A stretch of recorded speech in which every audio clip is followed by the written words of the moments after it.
Mayong adlaw mga igsoon ug karon atong hisgutan ang usa na pud ka importante nga sakramento sa simbahang Katoliko nga maong sakramento sa pagdihog o paghilog sa masakiton o extreme unction.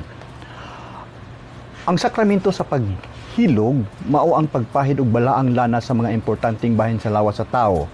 Ang tumong niini mao nga ang tao makaangkon og kaluwasan o mamaayo gikan sa iyang sakit nga gibati. Ang CCC kon Catechism of the Catholic Church number 1421 nagkanayon ang Ginoong Hesukristo mananambal sa atong lawas ug kalag kinsa nagapasaylo sa sala ni adtong paralitiko ug nagbalik sa iyang lawas nung kahimsog.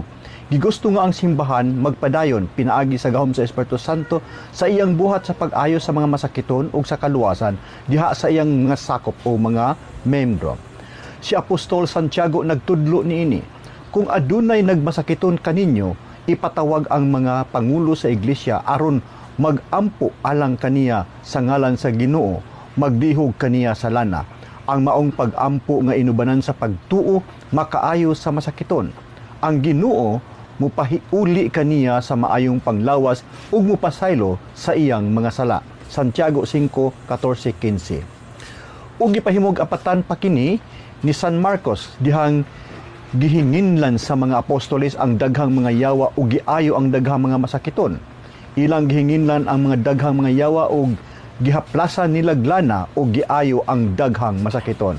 Marcos 6:13.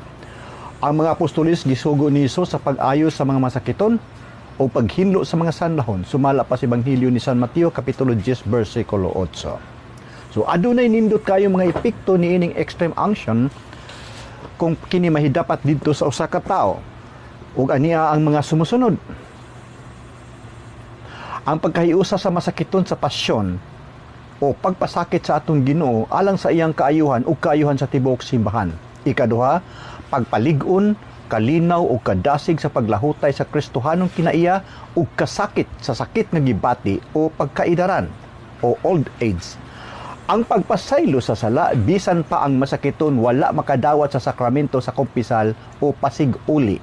So mga sitwasyon nga wala ka makakumpisal o nagmasakiton ka o gidihugan ka nining maong lana sa extreme unction, mahimong mapasaylo ang imong mga sala o even mga mortal sin.